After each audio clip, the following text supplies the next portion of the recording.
अगर नीट 2025 जैसा पेपर आ गया तो स्ट्रेटजी ये अपनाना है कि सबसे पहले पूरे पेपर को एक बार स्कैन करो।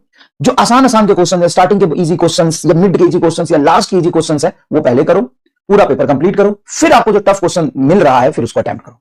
ठीक है। और इंपॉर्टेंट एक चीज मैं आपको बता दूं, सिलेबस जरूर देख लेना। अगर तुम रिवाइज करने जा रहे हो कोई भी चैप्टर, चाहे फिजिक्स का, केमिस्ट्री का, बायो का, कुछ भी कर रहे हो, देख भाई एनटीए का काम है, वो पता नहीं क्या करेगा, लेकिन हमारा काम तो यही है ना कि जो डिफाइंड सिलेबस है, जो पैटर्न है, उसको पहले पकड़े। लास्ट ईयर भी 100% उसी का सिलेक्शन हुआ था जो पैटर्न पे काम किया था।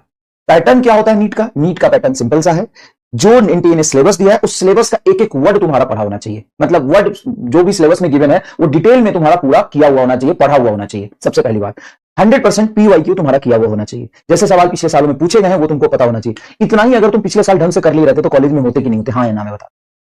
क्या जरूरी था जो 4 क्वेश्चन टफ थे वो करना ही था? हाँ या ना में बता दो।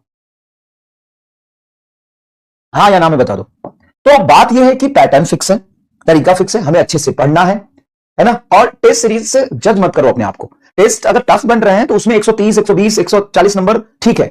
तो बताओ फिजिक्स में कैसे नंबर इंप्रूव करूं? पढ़ाई करके और क्या करोगे? तो पढ़ने से नहीं हुआ, थोड़ा रिवीजन करिए, क्वेश्चन प्रैक्टिस करिए, है ना, फॉर्मूला को याद रखिए, कंसेप्ट को समझिए। 113 फिजिक्स तो 255 आया तो तुम फिजिक्स पढ़ क्यों रहे हो? तो बायोलॉजी पढ़ो पहले, है ना, पहले तो बायोलॉजी पढ़ो। 255 में 200 300 नंबर तो बायोलॉजी में आने चाहिए तुम्हारे।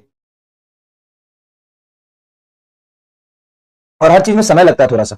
एक चीज मैं देख रहा था कमेंट में, बच्चे कह रहे थे सर 30 मिनट में सिर्फ फॉर्मूला बता दो। वो भी समय आएगा जब मैं 10 मिनट में, 15 मिनट में, 20 मिनट में पूरा चैप्टर आपको रिवाइज करा दूंगा। लेकिन वो समय आएगा और वो लास्ट मोमेंट होगा। पहले एक बार तो पूरा रिवीजन करोगे ना भाई, कि पहली बार में रिवीजन जस्ट जो तुमने मान लो जो चैप्टर 14 लेक्चर में कंप्लीट किए, 14 लेक्चर का मतलब 14 28 और 28 और लगभग 4 और 32 घंटे।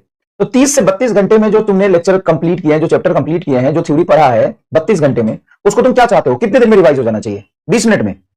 मतलब मजाक समझ के रखा है क्या? इसलिए तो नंबर नहीं आ रहे। एक बार तो डिटेल में आपको रिवीजन करना पड़ेगा।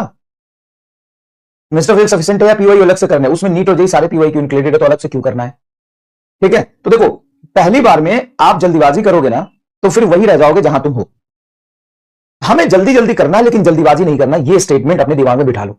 हमें जल्दी करना है लेकिन जल्दीबाजी नहीं करना। पहली बार में थोड़ा टाइम लगेगा। तो देखो, अगर तुमने 30 घंटे में कोई चैप्टर कंप्लीट किए हैं, 30 घंटे में चैप्टर कंप्लीट किए, तो उसको रिवीजन करने में 3 से 4 घंटे लगेंगे। और वही 3 से 4 घंटे के ड्यूरेशन के मैं आपको लेक्चर दे रहा हूं, जिसमें कंप्लीट थ्योरी, पूरा क्वेश्चन, सब कुछ 100% डिटेल में रिवाइज है। फिर भी आपको क्यों टेंशन हो रहा है, मुझे समझ नहीं आ रहा। और चीजों को करने में समय लगेगा, ऐसा नहीं कि जादू हो जाएगा। आपको सिलेबस कंप्लीट किए हुए कितने दिन हुए? 15 से 17 दिन। अब 17 दिन में अगर तुम 70-80% सिलेबस 11 का रिवाइज कर लिए, 12 का भी मेजर क्वेश्चन रिवाइज कर लिए, धीरे धीरे टाइम के साथ सारा रिवाइज हो जाएगा। तो पेशेंटली पहले काम करो, तब रिजल्ट की उम्मीद करो। तो साल भर से काम कर रहे हैं, तो साल भर से बहुत लोग, सारे लोग काम कर रहे हैं, बहुत सारे लोग काम कर रहे हैं। ऐसा नहीं कि सिर्फ आप अकेले काम कर रहे हो। तो हिम्मत रखो, मेहनत करो, पुश करो, अपना बेस्ट दो। सबसे ज्यादा अच्छा यही कर सकते हो आप। ठीक है। हर रोज थोड़ा थोड़ा इंप्रूव करो, हर रोज थोड़ा थोड़ा इंप्रूव करो।